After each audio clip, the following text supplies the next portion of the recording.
বাবার মৃত্যু নাকি হত্যা? ৪ দিন পর সিসিটিভিতে মিলল চাঞ্চল্যকর তথ্য। রাজধানীর খিলগাঁওয়ে ৭০ বছরের বেশি বয়সী ফরিদউদ্দিন আহমেদকে প্রথমে স্বাভাবিক মৃত্যু মনে করেই দাফন করা হয়েছিল। কিন্তু মৃত্যুর ৪ দিন পর সিসিটিভি ফুটেজ সামনে আসতেই বদলে যায় পুরো ঘটনা।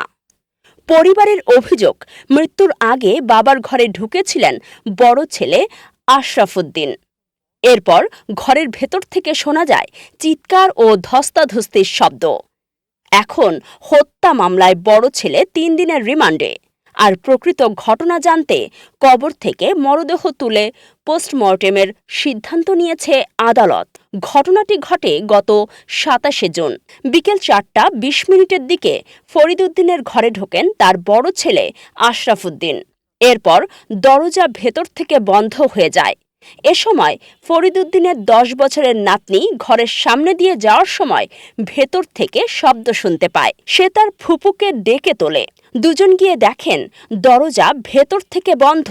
রান্নাঘর থেকে শিল এনে দরজা ভাঙার চেষ্টা করেন পরিবারের সদস্যরা। পরিবারের ভাষ্য অনুযায়ী ভেতর থেকে ফরিদউদ্দিনের কণ্ঠে আল্লাহ আল্লাহ বলে চিৎকার শোনা যাচ্ছিল। দরজা খোলার জন্য বাইরে থেকে বারবার ডাকাডাকি করা হলেও কোনো সাড়া পাওয়া যাচ্ছিল না। খবর পেয়ে ছোট ছেলে ইলিয়াস আহমেদ বাসায় আসেন। ঘরে থাকা বিকল্প চাবি দিয়ে দরজা খোলা হয়। বিকেল ৪:৫০ অচেতন অবস্থায় ফরিদউদ্দিনকে উদ্ধার করে পাশের খিদমা হাসপাতালে নেওয়া হয়। সেখানে চিকিৎসক তাকে মৃত ঘোষণা করেন। এরপর ওই রাতেই খিলগাঁওয়ের তালতলা কবরস্থানে তাকে দাফন করা হয়। তখন পরিবারের কাছে ঘটনাটি স্বাভাবিক মৃত্যুই মনে হয়েছিল। কিন্তু ৪ দিন পর পরিবারের সদস্যরা সেদিনের সিসিটিভি ফুটেজ দেখতে বসেন। সেখানে দেখা যায় ফরিদউদ্দিনের ঘরের সামনে সোফায় তার বোন ঘুমিয়েছিলেন। বিকেল ৪:২০ ঘরে ঢোকেন বড় ছেলে আশরাফ উদ্দিন। কিছুক্ষণ পর দরজা বন্ধ হয়ে যায়। ফরিদউদ্দিনের স্ত্রী ও সন্তানদের দাবি, এরপর ঘরের ভেতর থেকে ধস্তাধস্তির মতো শব্দ শোনা যায়, কিন্তু বাইরে থাকা পরিবারের সদস্যরা দরজা খুলতে পারেননি। মৃত্যুর পর বড় ছেলে আশরাফ উদ্দিনের বক্তব্য নিয়েও পরিবারের সদস্যদের মধ্যে সন্দেহ তৈরি হয়। একবার তিনি বলেন বাথরুমে ছিলেন, পরে বলেন বাবার কাছ থেকে টাকা নিতে ঘরে গিয়েছিলেন। আবার পুলিশকে জানান ঘটনার সময় তিনি বারান্দায় ছিলেন। পরিবারের অভিযোগ, ফরিদউদ্দিনের সঙ্গে বড় ছেলের পারিবারিক সম্পত্তি নিয়ে বিরোধ ছিল। তার জীবনযাপন নিয়েও বাবা আপত্তি করতেন বলে দাবি পরিবারের। এ ঘটনায় ফরিদউদ্দিনের স্ত্রী হত্যা মামলা করেন।